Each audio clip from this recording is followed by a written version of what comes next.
Hello, welcome back. This is Lorraine Youngblood with Sacred-by-Design, and today we're going to explore one of my latest kitchen design projects that we completed last year on the Oregon coast. I hope you enjoy the process and the pictures that come with it. This home is on the Oregon coast, and behind where I'm standing while I take this picture is an amazing view of the ocean. And this is the kitchen as I saw it the first day I appeared, and discussed with my clients many details, which we don't have time to go over here. Yet, first off, the most important thing to this particular client was the cooking area. As you can see along that back wall, there is a lot crammed into a very small space, or at least it feels small because of the way the appliances are lined out. Very little space for her to cook with, which she loves to do. They're wanting to put in a gas range of full 36-inch professional range. The refrigerator is in the way, as you can see slightly in this picture. It protrudes out from the cabinetry. And I'm going to switch pictures here in a little bit so that you can see the walkway to the left of that pantry, which is to the left of the refrigerator. It was all crammed very tightly, and the traffic pattern through there was not comfortable for either of the owners of this house. Now here is that opening, the walkway from the hall into the kitchen. This comes from the bathroom, their master suite, and the laundry area. So this is a main thoroughfare for the homeowner to come into their kitchen at any given time during the day. In this pantry, which feels like it might have given them a lot of storage space, actually, when we started taking measurements, realized very quickly that it was only 18 inches deep. And so you walk into the side of the refrigerator, which is right next to that. So our first task was to relocate appliances. And we're going to show you a little bit more about what we discussed in the next pictures. So we had a number of priorities in this kitchen in the redesign. The first priority was giving my client enough cook space and a focal point on that back wall, which you can't see very well in this picture, but in some of the other ones you can, which had beautiful vaulted ceilings, skylights to allow more light into the kitchen. But they had definitely left off the opportunity to make that long back wall stand out as a focal point and really give the homeowner the ability to have both countertop space and cook space in what was a decent sized kitchen. However, it had many shortcomings. Second was to facilitate that was to relocate the refrigerator out of the traffic pattern and out of the work zone of the cook. Not so far that it was inconvenient for the cook, but also close enough that when people were getting into the refrigerator for snacks and drinks, they weren't interfering with the work. The third item on the list was to reconfigure this sideboard slash hutch in a way that was much more functional for how she stored her items. And we did this by doing a couple of things. We relocated the refrigerator onto that wall. And we also relocated that opening so that it was 26 inches out from that back wall so that we could get a standard size cabinets and countertops all along that back wall. Then we put another tall cabinet next to the new refrigerator location to put her double ovens so that we got her microwave off that back wall and allowed her to have the double ovens for when she entertained and cooked for family. So we added countertop space to that large back wall so that we could create a focal point and plenty of room for her to cook and prep. And then we relocated those tall cabinets onto what is now that hutch wall and allowed for quite a bit more storage for her and the items that she needed to store. One of the other ways we improved the traffic pattern, along with relocating that doorway, was to shorten the peninsula and allow that there was more space so that even when the new refrigerator would be open, they could walk comfortably past the person at the refrigerator into and out of the kitchen area. So hopefully you'll enjoy some of the pictures coming up as we explore what the new kitchen looked like. One last item of note is the peninsula. As you can see from this picture, the sink is off to the left and the dishwasher is to the right of the sink. And it was extra long. It didn't allow for much traffic past the end of that, which was making it uncomfortable for the user. So what we did was we shortened that peninsula. We relocated the dishwasher to the left of the sink. And as you'll see from the pictures in the new design, we gave her a super special cabinet right there at the end that allowed for trash and a paper towel holder, which was super fun. And I hope you enjoy that last bit. Next, we'll start exploring the pictures of the completed design. So one of the things that we haven't talked about, I'll touch on briefly here, but you'll notice as we go through the pictures, is that we decided to go with a two-tone kitchen style. She really loved the off-white cabinets. We highlighted that with a pewter glaze that picked up in the creases of the door style. Not overwhelming, not super traditional, very nice clean lines, but added a touch of gray to match the flooring and the countertops that we were going with.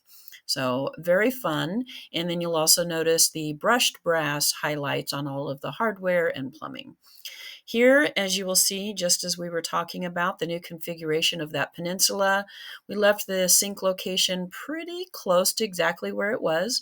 We relocated the dishwasher there to the left of the sink. And then on the right, for convenience and prep, there is the pull-out trash bin with recycling in it and the custom paper towel holder above it so that it was easy for her to reach.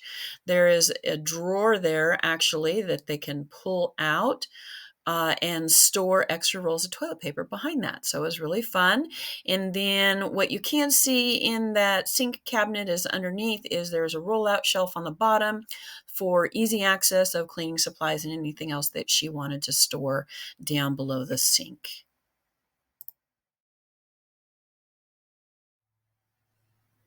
I am saving the best for last, so we'll save that focal wall on the back for the very last discussion.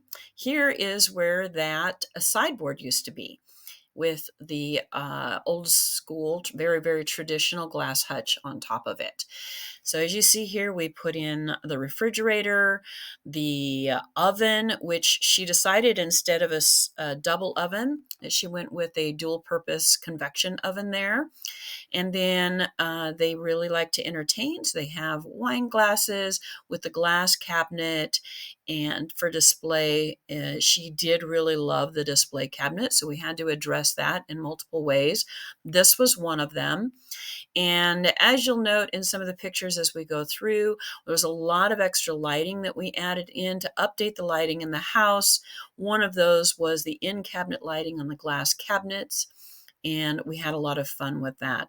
Plenty of storage below, as you'll notice the drawer storage below the wine glass cabinet, and then plenty of storage above and below the oven cabinet, along with another extra storage cabinet above the refrigerator. Storage was definitely a priority, so we wanted to make sure she was not losing any storage space with the new kitchen configuration. These cabinets are all 96 inches high, 8 feet. We had plenty of room with the vaulted ceiling.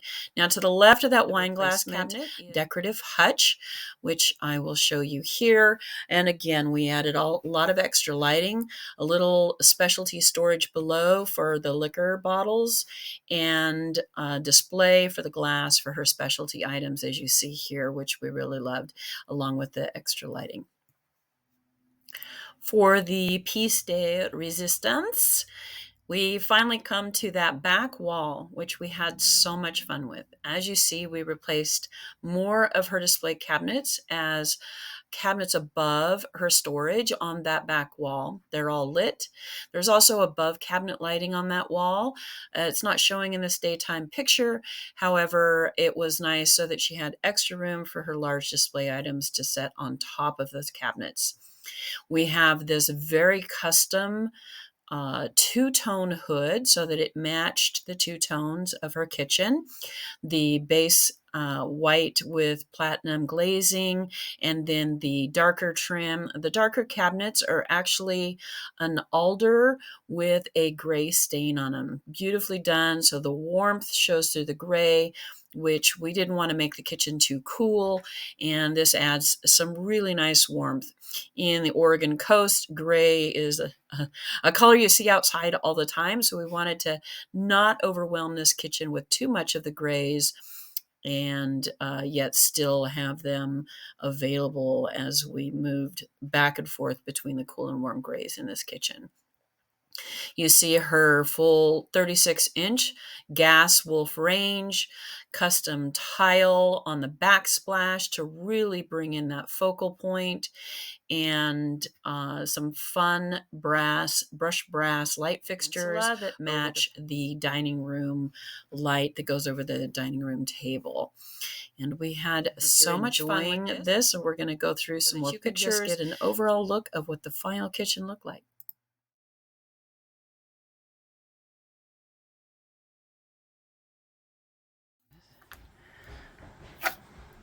So hopefully you have enjoyed this walkthrough, very short as it was, of this coastal kitchen design. One last note, you will see here the countertops are granite. Everybody likes to know. And they are not polished. We wanted to eliminate the flash and glare from a polished granite. So this is actually a textured, or what they call leathered. Blue Dunes is the name of this particular stone. It has a lot of grays and warm tones in it, so that we could, again, incorporate both of those colors and keep the kitchen warm and contemporary. And we had a lot of fun with that. She loves the countertop. A year later, we're still talking about it, and she is absolutely thrilled, both her and her husband, with the outcome of the kitchen, really enjoying that. This has been one of the funner projects I've been involved in. Thoroughly enjoyed this process and the clients I was working with. One other item of note that we didn't talk about a lot is we did reconfigure a good portion of the lighting in this kitchen. You can see the recessed cans in the ceiling now. Prior to that, there had been track lighting up there. And so we made sure that there was plenty of under cabinet lighting with dimmers to make sure that they could have plenty of light for workspace, and also tone it down when they just wanted to have some mellow lighting either in the morning or evening, whenever they so choose. We also put in the above cabinet lighting and then the special puck lighting inside the display cabinets. She had lots of lighting, and this is really important in a kitchen. You want to make sure that you both have mood and workspace. And this, again, is the Coastal Kitchen in Oregon. Thanks for joining me on our little process.